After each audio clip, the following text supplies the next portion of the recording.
So today we're going to present this webinar on global competence in engineering programs, specifically about Polytechnic and engineering education abroad. And that's why we invited three amazing panelists today to share a little bit about their experience in this field, using the Global Up program, but not only doing their own initiatives to move forward in this fascinating field. That is very commonly seen as something sometimes disconnected from power skills and soft skills, but this webinar is going to help us understand why developing these global competencies in power skills is also important in the STEM field. So let me introduce our panelists for today. Armelle Mint is a program specialist for Halliburton Engineering Global Programs at Texas A&M University. She received her MS in bilingual education from Texas A&M and is starting a doctoral program in higher education administration in this fall, 2022. Her research and professional interests include first generation and historically underrepresented minority students, women in STEM, and cultural competence. How are you today, Armelle? I'm excellent. Thank you for having me. Thanks to you for being here. We have Elizabeth Barajas as Purdue Polytechnic's Director of Globalization. She works to identify and develop strategic global opportunities for all Polytechnic stakeholders. She represents the college on Purdue's Global Academic Committee and is International Programs Officer and Intercultural Learning Officer for the Polytechnic. She joined the Office of Globalization in 2015 and holds an MA in Applied Spanish Linguistics from Purdue University and a BA in Spanish from Manchester University. Welcome, Elizabeth. Thank you. Thank you for having me. And then we have Misty Klug. She's a Polytechnic Global Programs Specialist. Misty worked with Polytechnic faculty and business administrators to develop and offer the highest quality short-term study abroad programs for their students. As the Polytechnic's ISS liaison, Misty guides visitors and employees through the complexities of the US immigration system and ensures the Polytechnic has a truly global community. She's a graduate of Indiana University and a qualified administrator of the IDI, Intercultural Development Inventory, and a qualified facilitator of the AFS Global Competence Certificate, and also an administrator of the BEVI, Beliefs, Events, and Values Inventory. Welcome, Missy. How are you? Thank you very much. Perfect. And we have also with us our colleague Molly, who is going to bring us to the agenda. So you can also introduce yourself, Molly. Hi, everyone. I'm Molly Stern. I'm the manager for our Global Up programs at AFS, and I'm happy to be with you today and with our wonderful experts on our panel as well. So we'll go through, you just heard their introductions and their bios. We'll start with Purdue and hear about some of the programs that they have been running this past summer. Then we'll hear from Armelle at Texas A&M and the cultural exchanges and engineering programs that she's worked with as well. We'll talk about some trends in STEM education, and we'll have some time for your questions. So please, keep, if you have something burning, we will have time for those questions after our panelists have kind of shared their stories from their programs abroad. And then we'll also have an opportunity to show you how, if you're interested in some of the curriculum that you're hearing about today, how you can experience it as a user in our demos, and just get some more information about how you might be able to implement this as well. So first, we would love to know from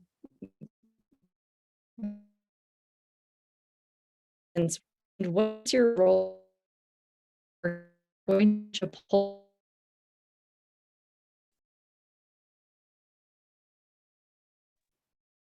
I believe that Molly's having a little problem with her connection. Is that right? I see all the rest here. Okay. Molly, are you back? I'm sorry about that. Yes, can you hear me okay? Yes, we can hear you. Could you repeat what's the poll about and what's going to happen now? Thanks, Andres. Yes, and if I have a connection issue, I will pass it to my colleague, Andres. We have a poll here, so please respond about what your region is and what your role at your organization is.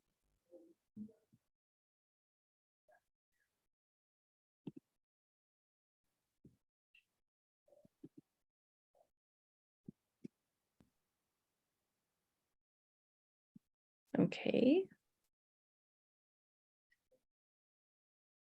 Okay, great. Well, it looks like we have Asia represented so far, Europe, North America, and many different roles represented in our audience responses.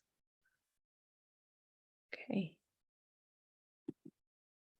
So I'll share the results with you so that you can take a look at this too.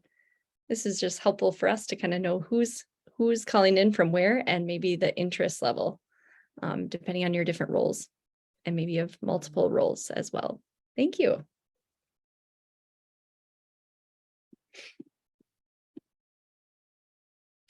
Okay, so before we get started, I'd like to share, kind of some context for why we were bringing in these panelists today. So engineering as a profession has never been more in demand than it is now worldwide, and that doesn't seem to be appearing to change anytime soon. Students in these programs must develop, alongside their critical engineering skills, these soft or power skills, such as cross-cultural communications, conflict resolution, empathy, and understanding. We've seen an increase of interest in developing global competence within STEM majors. One of our partners specifically received a grant to develop faculty who are, teaching engineering majors to develop their own intercultural competence, as well as building internationalized curriculum for their students. And we're seeing this trend, continue to grow. So we're so fortunate to be joined by two of the top universities for graduating engineering majors, Purdue and Texas A&M.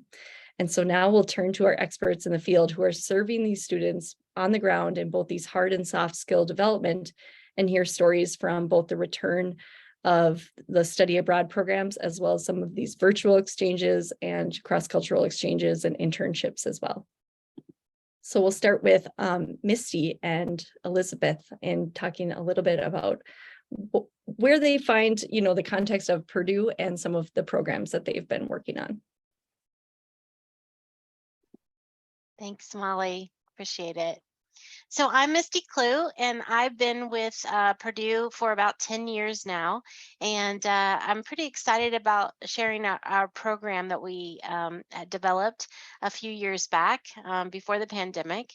And so, yeah, thanks for having us. And I echo that sentiment. It's always exciting to be able to share the information specifically around our pre-freshman program and the Global Up curriculum. And so I'm Elizabeth. I'm happy to be joining you today and ready to get started. So first, we'll give you a little bit to help you figure out where Purdue University is situated. So Purdue University is a comprehensive research-intensive land-grant institution. We are located in West Lafayette, Indiana. So you can kind of see right there in what we call the Midwest.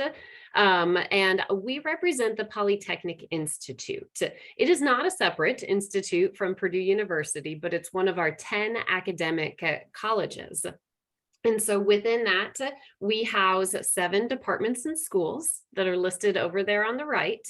And a fun fact about Purdue University is we are the cradle of astronauts, right? And have the first and the most recent astronaut that landed on the moon, our Purdue University graduates.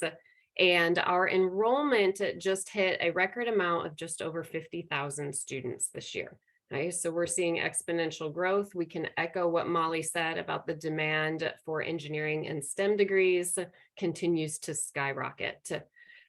So as part of the Polytechnic Institute, we focus on certain pillars of Polytechnic learning, the Polytechnic learning environment. And the one that we're really going to highlight today has to do with global and cultural emergence. And within that pillar, what our office is tasked with is the goals associated with that. So increasing diversity within our community, preparing our students for a global economy and workplace, and providing our students, faculty, and staff with enhanced global experiences. And that's the one we're going to focus on today. So we will discuss our who, what, when, where, how, and why, but we're going to do it in a different order. We're going to start with the why, because why wait? So we actually believe that it's good to go global before you even get to campus. And our program is 2 weeks exclusively for our techies. Our techies is a term we coined to encompass all of our Polytechnic students. Not all of our students are training to become engineers. Some are pro-flight or user experience design majors, for example. Because we have such a wide range of majors in the Polytechnic, our curriculum needs to be interesting and applicable to our variety of techies. So that's why our curricular focus is on intercultural competence and technology in the global classroom. Thank you, Misty. We do talk about our techies a lot. It's a way to build community within a very eclectic set of plans of study, and we really enjoy that. So the program we're focusing on today, as Misty mentioned the why, I'll take care of some of the other W words, right? So it's who. So we focus on incoming freshmen. As Misty mentioned, we're looking to jumpstart their experience. And so that means 17 and 18-year-olds before they ever step foot on campus. Okay? We do a 2-week program that's focused on intercultural competency, okay, but also leverages tech innovation. And we're really looking to help the students get a better idea of what technology and research means in today's world. We're really trying to get away from that image of research happens with the chemistry labs and white coats all the time. And so knowing that we do have students that are cybersecurity students, aviation management. So really trying to better frame the two of those together, what research tech innovation looks like and how intercultural competency meshes with it. So our when is a little bit complicated. Right. So within the US educational system at the secondary level, the end of the semester happens anywhere from mid-May to all the way through June. And so knowing that our students are coming to us from all over the United States, we had to find the sweet spot between when they would graduate high school and before they started their freshman orientation at Purdue University. So ultimately, we ended up with a program that happens in late July, and then we get them back home and they're able to start university on time. So the where is really interesting. And I think if you're looking at this from a program design standpoint, choosing the where has to be really intentional. Now you'll notice that we chose Munich, Germany, and Valencia and Barcelona, Spain. Right? It wasn't just because those are cool locations. Right, but it's because they are very cool locations, right? Right, and our students really thought so as well. Right, but the intentionality of it is that we needed locations that were culturally different in some of those norms and value sets from US American culture. So to be clear, we're traveling with US American students, right? But we also needed them to be distinct from each other in some of those cultural norms. But we also needed them to be areas that would foster tech innovation. Right? You have to have interesting technology topics to visit and discuss. And then the last and one of the most important components is that we had to have a good university partner there as well. And so that was the sweet spot. And that's how we landed on Munich, Valencia, and Barcelona. Next slide, please. Oh. Did Molly freeze? Maybe she froze for a bit. I see for the classroom up for me. No. Yeah, could you go to the next slide for us, please?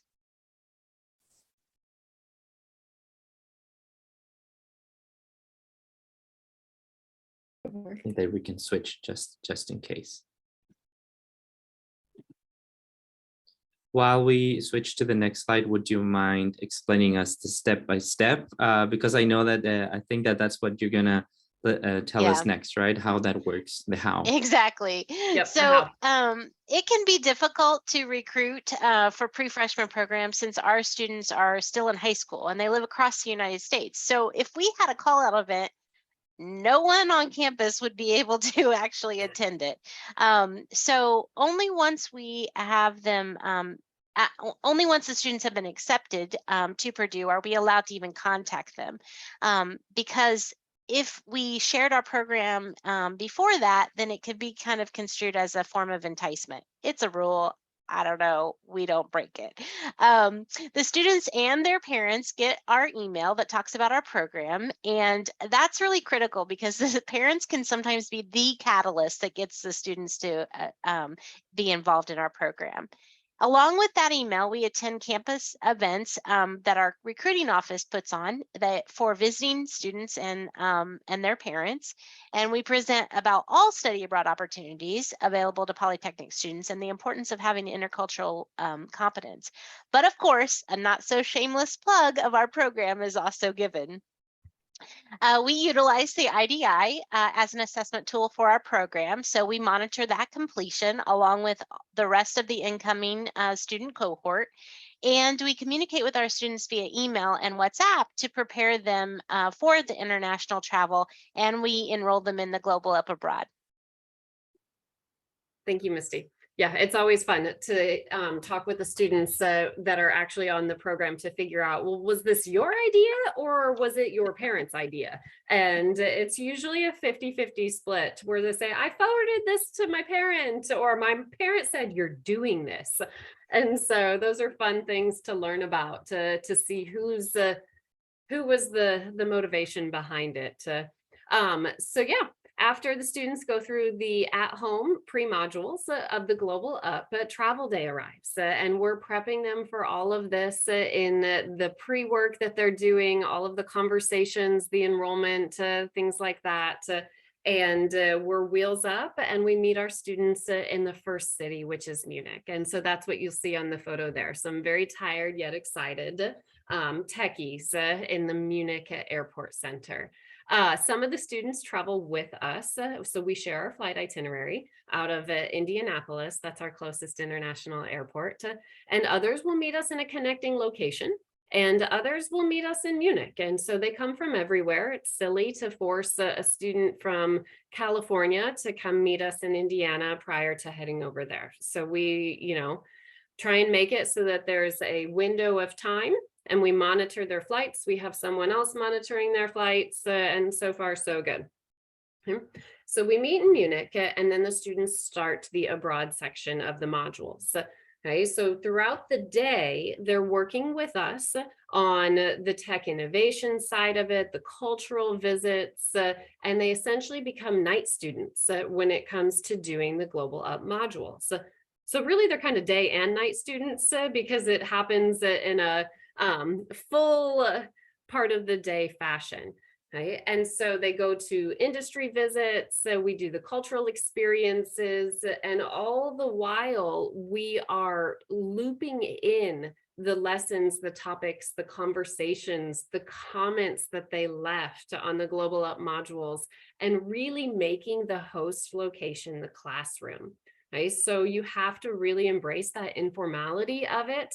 Sometimes your classroom is a metro car. Sometimes debriefing and unpacking a frustrating experience that the student just had while walking down the street is exactly what they need. You use those wait times, the hotel lobby, and you really have to seize that moment and continue to just make the learning happen on a 24-hour basis. So we do the 2 weeks in the abroad locations, and then it's wheels up and we send them home. Sometimes they come home with us, other times they go on their merry way, right? They finish up the at-home modules, and then we administer the IDI post, right? And then probably one of my favorite moments is when we reconnect on campus 2 weeks later.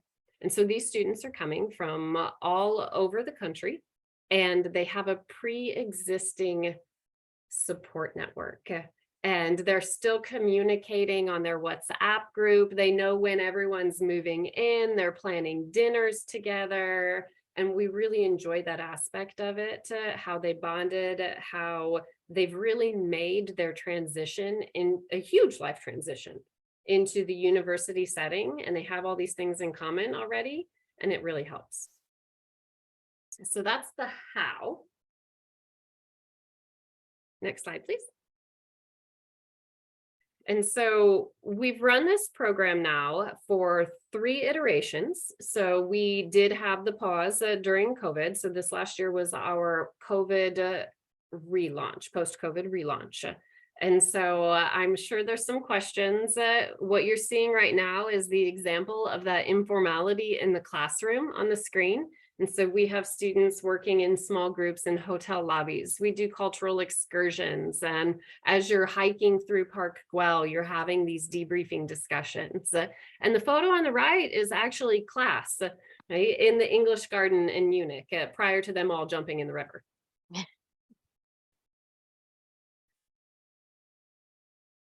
Wonderful. Thank you, Elizabeth. Thank you, Misty. We have a couple of questions, Molly and I, for you, but I also see some questions in the chat. But first of all, thank you for sharing this. Every time I see programs like these, promoting opportunities that include intercultural learning, global competencies, regardless of the course that you're taking, the program that you are studying, I always wonder why no one gave me that opportunity when I was in school. No one told me that these things existed and it was something that I could study, right? Regardless of what you were studying. But it's so exciting that it's part of the STEM field as well.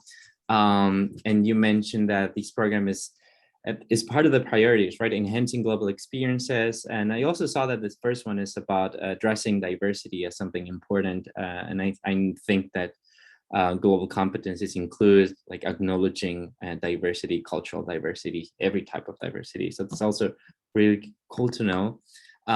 So my question is, knowing how these programs run now, what do your students get out of doing the Global Up modules along with their study abroad program? Andres, that's a great question, because not every single study abroad program at Purdue University utilizes the modules. We would advocate that they should, right? But we're focusing on just our program right now that does, because the modules become something that the students, they have in common as they move through the experience. So they're hearing the same message, they're processing it in real time, and it's almost like they get an insider glimpse into how their classmates are also processing it. So example, they've already gone through the modules, they've watched the videos, they've done their reflections, but then they get to see their classmates' responses. And so it almost accelerates how they have those conversations then in person the next morning. And it's an efficient way for them to preview it, to make meaning out of the experience while they're in the abroad section. So it allows us as program leaders too to take it one step further. So we essentially get a head start advantage as the educator. So we know what they've previewed, how they've made meaning out of it based on the comments, and then get to further unpack it. And the students get the real-time practice of doing that, noticing the challenges that they're having, noticing the challenges that their classmates are having, and having those timely discussions. Misty, did you want to add something to that? Sure. As a whole, we like to think of this experience as a solid foundation to starting their college career. They're building a support network they'll have, like Elizabeth mentioned earlier. So, this overwhelming transition of a college and becoming that adult can seem overwhelming, but now they've got a little bit of a support network with us and also their fellow participants. But long story short, it's an incredibly solid base of soft skills that they'll be able to deploy not just in their future careers, but in their college classes. I mean, our college classrooms are diverse, and once they've done the Global Up modules, they have that advantage on skills they can leverage for group projects and just dealing with new professors and all sorts of experiences. Excellent. I do see the questions in the chat, and somebody has added like a Q&A, and I want to just, you will get to those in our question moment, because I would like to give Armelle also a chance to respond to these really great provoking questions that you're asking in the chat. So thank you for asking those. I'd like to know from this group, what is unique about Polytechnic students that's something to consider with both study abroad programs and global competence education?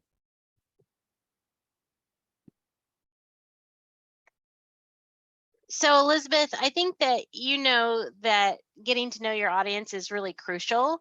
So why don't you talk a little bit about, all of that, what makes a techie tick? Yeah, I think that's a good way to start, Misty, because as we mentioned earlier, we're an eclectic bunch. We're not just a group of mechanical engineers. We're a group of UX designers and pilots and construction managers and robotics enthusiasts. And so getting to know your audience is really important when it comes to dealing with Polytechnic students, with our techies. So not just in terms of reviewing their pre-IDIs and going through those debriefs, but just kind of a general level understanding of what makes a techie tick. That being said, you don't want to judge a book by its cover and go in with preconceived notions of what STEM students want. I think it's important at this level to balance intercultural learning with techie STEM topics. Okay, that are going to keep them engaged and really ground the experience for them for their future careers. They need to be able to make the meaning out of it and picture why it's useful and important for them. So you need to have the engineering and the computing topics relevant and upfront, okay, and you layer them in with the conversations of self-reflection and fun cultural experiences. Yeah, we are trying to increase their understanding that intercultural competence will be important for them. We need to do that by showing them actual diverse and global teams that work on cutting edge technologies in their area of study. Helping an 18-year-old see it in action before they come to campus can really help them understand. It's more than just coding, more than just robotics. They can and should also have the skills to work productively with people. That's the whole point, right? Working with people. I love the intentionality around both like building the global competence component before they even start their programs, but also like understanding like what they're working toward. And like the buy-in that you're probably getting from doing it that way is really, it sounds really unique. And I love that you're doing it. Thank you. Talking about the intentionality, many things have happened in the last couple of years, and it's so interesting to be dealing with the students right now, not only because it's virtual, but because of all the things that have been going on in their lives and how these experiences affect them. So I wanted to hear from you as facilitators that you both are. How was this experience of facilitating? Do you have any interesting stories that you can share from your students, some insights that you both you as facilitators and the students have? Sure, I love telling stories. Right? So this was, like I had mentioned earlier, our post-pandemic relaunch, and we've been behind screens for a couple of years. So you have, I have, we all have. And I think what we noticed, Misty, is that it was almost like we were relearning how to be part of a larger group. And there were a couple things that really surprised and delighted us as we did that. So for example, we were blown away by the levels of overt empathy of our students this year, and really pleased by that. So they were having open conversations on mental health, and they were really discussing knowing your limitations or your triggers. And that was something that we hadn't experienced as program leaders in the past. So pre-pandemic, they were brutally honest, right? And really willing to engage in conversation, right? That being said, they were very mature, but it's really important to still let them be kids. And so, like I said, we're talking 17 and 18-year-olds. So they blossom in these environments where you can combine balancing, letting them geek out on cool tech stuff, by having those mature conversations, and then having fun running around and doing unstructured team building. So, I mean, they're never going to pass up an opportunity to play on a playground. So, Right. Misty, you have an example for this one. Yeah, too. so we found playgrounds, or they found playgrounds in They places found them. where where we weren't really looking. We did a Tegelbergbahn visit in Germany, and they had a toboggan run. Of course, we had to do the toboggan run, so I bought tickets for all of us to do it at least once. It was the best time ever. I have the silliest video of myself doing it, and we got done, and of course, some of the kids wanted to do it again. So while a group went and did it again, the others found this playground that had a climbing rock and a balancing ropes and these swings, and they were helping the others little kids do it. And it was just really fun to see them kind of doing these little, being kids again too. They were having a really good time, and they cheered each other on a lot. Yes, I mean, they do those types of things, and then also have these very mature conversations. But then sometimes what I found really interesting that I noticed this last summer was they were already aware of some of the terminology that they found in the curriculum. Like, I actually heard them use some of these terms prior to them even getting to those modules, but their definitions and uses of it were slightly off. Right. And so I found that that was an interesting topic of conversation. So, like, example, they'd talk about gaslighting, and I'm like, I don't know if that means what you think it means. And so we really were able to seize the opportunity there to demonstrate being a lifelong learner. And so I helped them refine what those meant. And then, of course, they were teaching me all their new slang as well. And so we made a game of it. You just can't take yourself too seriously, right? And so they got to be the experts in one area. I got to be the experts in another area. And we really showed this mutual appreciation for learning. That's It's important wonderful. and it's also important for them to see you as a human being that makes mistakes and laughs too. So we did a flamenco workshop in Spain, and I was so proud that every single person in our group actually gave it their all. And I was actually surprised. I really thought I was going to get some pushback from some of the guys, like, I'm not doing this is stupid, whatever. Not a single word against it. And so I made sure to tell them how proud I was of their efforts. And of course, we all shared laughs about how most of us lacked dancing prowess. Well, the open-mindedness to a different culture and just trying things out is one of the key global competencies, right? It's really, really nice to hear. Well, thank you so much for curiosity. Absolutely. Well, the opportunity to keep asking you questions is not over. So everyone listening to us, please keep sharing. I see a couple of questions from Cindy in the chat about diversity, equitable opportunities, and some others in the Q&A. So I'm going to ask Misty and Elizabeth to type them in the chat maybe.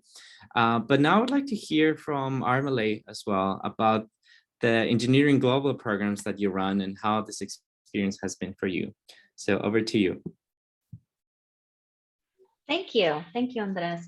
Hello, everyone. My name is Armale Mint, and I work at Halliburton Engineering Global Programs for the College of Engineering at Texas A&M University in College Station, Texas, or Aggieland, as we like to call it. I'm happy to be here. Okay, so the first thing that I would like to inform you about is our mission. So Halliburton Engineering Global Programs has been tasked with sending at least 50% of our students abroad, which is a lot. It's a huge undertaking. Just this year, we have 4,000 freshmen in the College of Engineering. So it's huge. It's a huge population, but we would like to prepare our engineering students to lead in the global industry and society. And so what that means to us is students go abroad, and we'd like to help them hone in on their intercultural, global competence skills for future employability. We provide high impact, quality engineering programs. We have faculty-led programs, as we call them, where we have a faculty member from A&M taking a class of students abroad and teaching them what they would be teaching them here, but in another country. We have field trips, which are 3 weeks or shorter.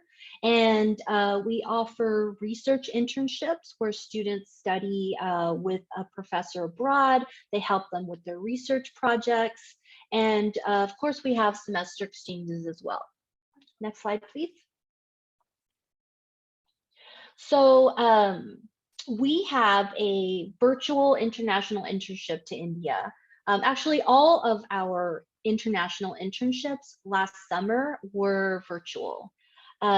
This was the first summer where we offered in-person internships. And last year was also the first time that we utilized the GCC. We only use them, despite all of the programs that we have, we are only currently using the GCC with our internship students. We want to perfect it. We want to test it, just ensure that we're doing it all appropriately before we apply it to all of our other programs. Because we want consistency across all of our programs, again, in an effort to get the students to, once they return from their global experience, instead of just talking about it as a trip, the excursions that they participated in, be prepared to talk about the skills that they learned to, let's say, a recruiter. But we used the GCC curriculum last summer for the first time with our internship students virtually.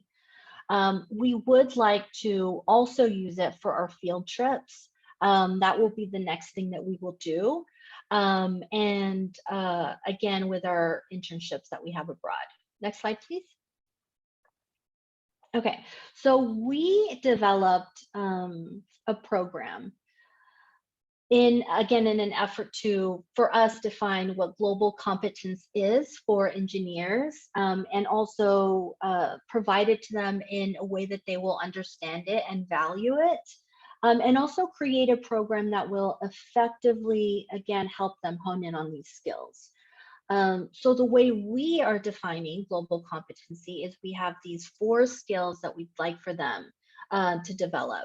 First one, global fluency. The easiest way to explain it is understanding your own culture, understanding another's culture, and having that mutual respect, realizing that one isn't necessarily better than the other.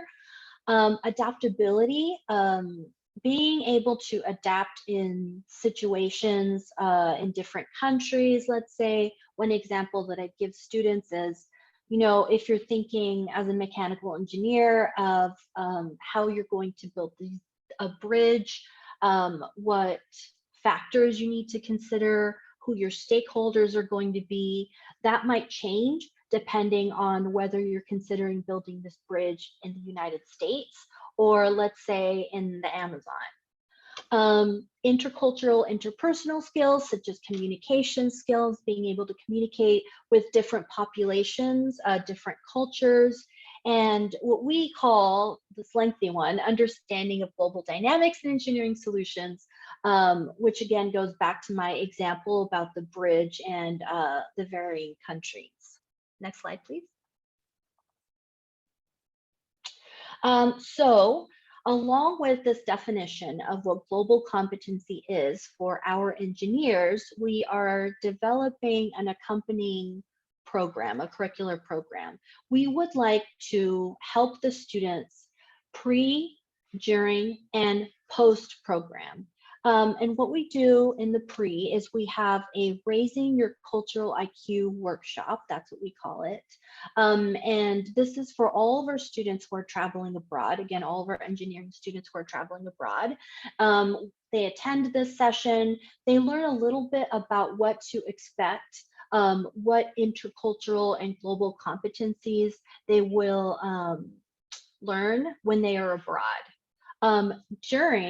We have either somebody from the office, or we've talked to the professors who are teaching abroad, and we allow them to provide their students with activities that will help them understand global competency while they are abroad. An example is, hey, we're going on this technical visit. We're going to see how this company operates here in Germany. I want you to think about a couple of things while we go on this tour. How might some of these situations differ if you're in the United States, as opposed to what it is that they're teaching you here, how they're describing it here, something like that. And then once the students return, we want to wrap it all up and ensure that they understand exactly why we were talking with them before their trip and during their trip. And so we have them create a reflection, whether it's something written, whether it's a video, whether it's a LinkedIn post. We want usually for the professors to give the students the freedom to do whatever it is that they want. But we ask them to reflect on their experience on the global competency skills that they learned. We also have an industry mix and mingle. What we hear from our steering committee, which has individuals from Chevron, ConocoPhillips, Halliburton, of course, is that engineering students need to be prepared to work abroad as soon as they graduate. Not only that, but they have to be prepared to work with international populations, even if they're living within the United States. One example that one of our steering committee members gave was that he was working in Qatar, and somebody there said, where is the prayer room going to be located? And they hadn't thought about that at all. And I think that's an excellent example that our steering committee has provided to our students. They get to hear from actual industry professionals on the importance of these global and intercultural competency skills. So our mix and mingle is just an opportunity for the students who have gone abroad on our programs to talk to industry professionals about their experiences after they've returned from their trip. Next slide. So this is why we selected the GCC. We include it throughout our pre, during, and post-curricular support. We like the fact that it's online, that students can do it while they're abroad, and that it's flexible. We have a program that goes to Rwanda, and those students really needed flexibility. What they do there, it's for our biomedical engineering students. And what they do there is they work in hospitals to help with the machines there. They kind of do like the tech stuff there. And because it's Rwanda, they had, and you never know which hospital you're going to be in. They actually had a lot of connectivity issues. So the fact that they were able to complete the modules whenever it is that they had a second to do them, whenever it is that they could connect, was super beneficial for us. And that's part of the flexibility that we really like about the GCC. Additionally, it's really well aligned with our learning outcomes.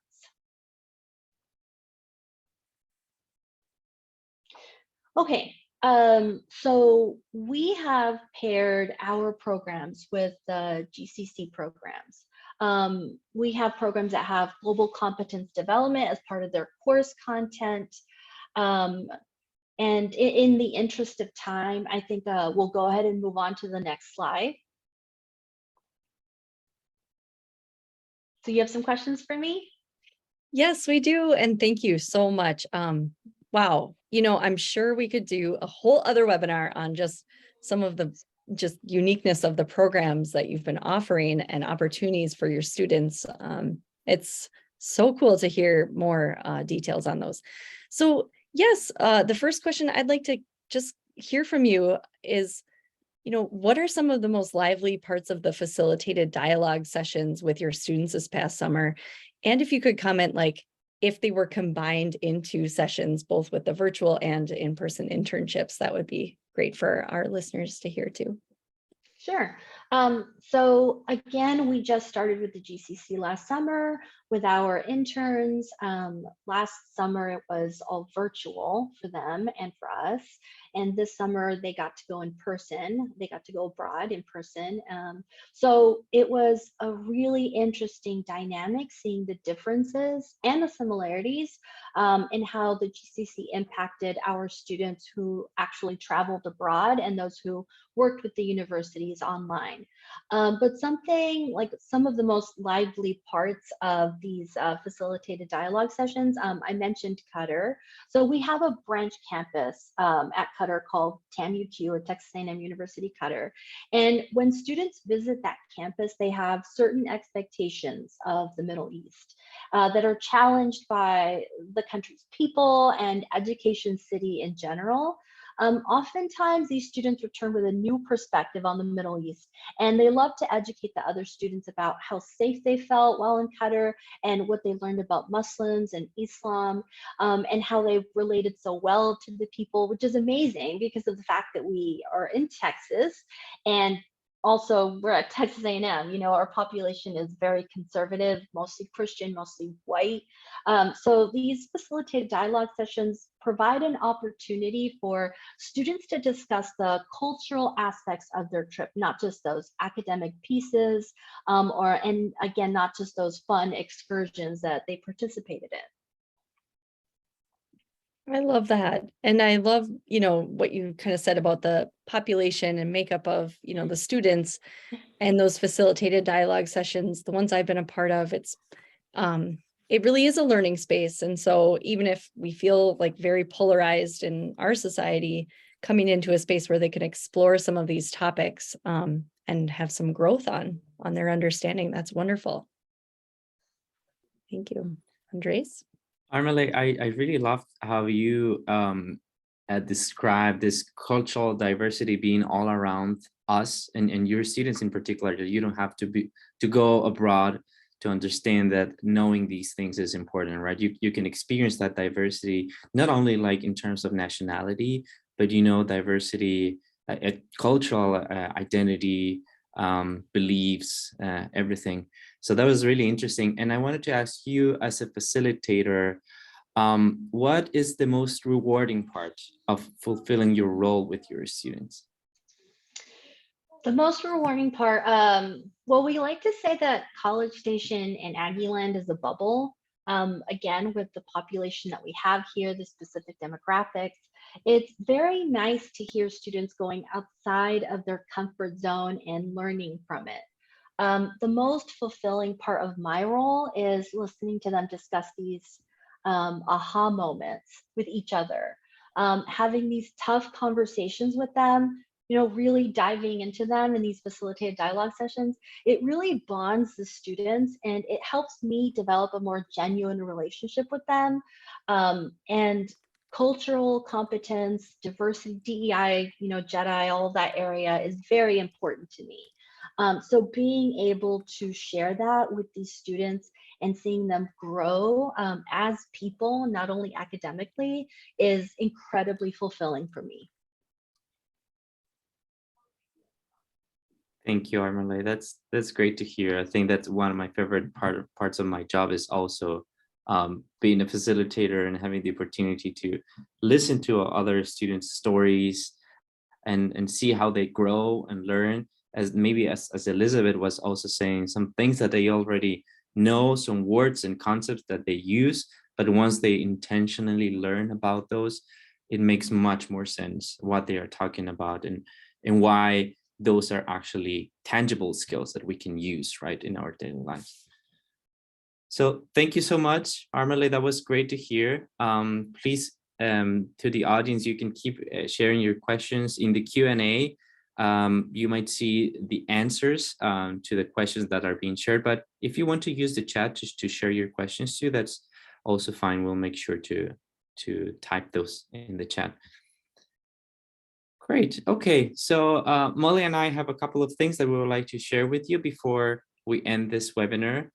And it is also related to STEM. I wanted to share with you all that everything that's being shared in this webinar can be used as an inspiration for other types of programs that we would like to encourage you to do, because STEM is a field that needs to include more people, right? And that's why as AFS, we also have a couple of STEM offerings that are made for high school students in this case. And I want to briefly mention the AFS Global STEM Academies, Accelerators, and Innovators. The AFS Global STEM Academies combine digital and in-person learning, gathering youth from more than 14 countries worldwide. It's a 12-week program for young students engaging in global competence skills, social impact, sustainability-focused workshops. One of the locations is actually Texas in the US. The second one, the Accelerators, is dedicated specifically to women, because in the field, only 28% of professionals are women. So in order to encourage and include more women in this, we decided to create this scholarship-based program to improve their STEM knowledge and skills through interactive hands-on curriculum, including problem solving, analytic skills, and cultural understanding, and the ability to build bridges across cultures. And finally, we have the Innovators, which is a 5-week virtual exchange program that culminates in a 2-day in-person sustainability workshop. So the difference about this one is that it includes the Sustainable Development Goals from the UN, and participants who take part in the Innovators can also apply for scholarships for the Accelerators and the academies that are currently running. Polly, over to you. Yes, we are getting some wonderful questions. So I would like to give time for that and pause for our other information. But Anis, I'd ask if you could just put up our QR code so that those who would like to explore the demo of the Global Up, you can use your phone to take a picture of this QR code while we listen to some of the responses on these questions. So in the chat, we have a question from Kiang Zin about why do you think intercultural competence is significant to Polytechnic students or engineering students? And I know Misty and Elizabeth, you've been answering in the questions via writing, but Armale, I guess I'd direct that one to you first. Well, I think the primary reason is for engineering students, they have to be able to problem solve in any country. These jobs that these students are obtaining are increasingly more and more abroad. They have to be able to work in any country with any population. And they have to be able to adapt to those cultures and those standards, and also accept them regardless of what their beliefs are. Engineering students don't receive that. They don't receive any sort of social sciences, at least not within our College of Engineering. You know, sometimes social sciences are not as appreciated as they should be in STEM fields. And so we like to be the ones who push that information onto the students and who help them glean that information. Because again, we and our steering committee members who are industry professionals have seen that because of increasing diversity and because of the fact that you can work almost anywhere in the world, whether it's in person or even virtually, you have to be able to work with people who are different from you. Excellent. Yeah, I'd love to piggyback off of that and ground it one layer even so that it hits closer to home for university students. Armelle mentioned work anywhere in the world, and I would say work with people that have value sets from everywhere in the world. And so their classrooms, they're going to be doing group projects and their classrooms are going to be a mirror vision of what their perhaps work teams are going to be like in their future. And so you may have someone that has a different perception of duties and responsibilities and how you divvy that up because they're from Western European culture or they're from Latin America. And how do you reconcile that with someone who was raised in India? So we have this mini global society that they're experiencing and that they have to navigate. And so it doesn't have to be because you're somewhere else in the world, but perhaps someone else brought a different part of the world to your team. Excellent point. Yes. There is another question in here about, could you please talk more about how you conduct the reflective activities, which I think might be, both what you did within your program, but also the facilitated dialogue sessions, I'm thinking. And Misty or Elizabeth, do you want to start with that?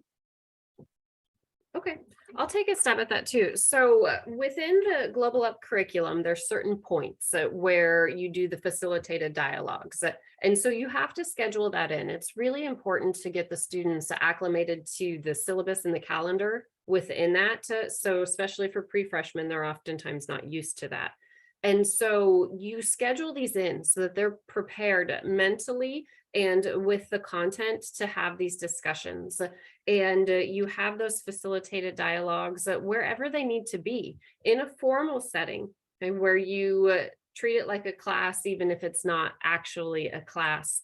But I think the important part too is really reaching down to that individual level and having many facilitated dialogue conversations with the students. And the more that you prompt and you pry and you set them up for a comment and you notice, Misty likes to say that you take the responsibility as the program leader for noticing.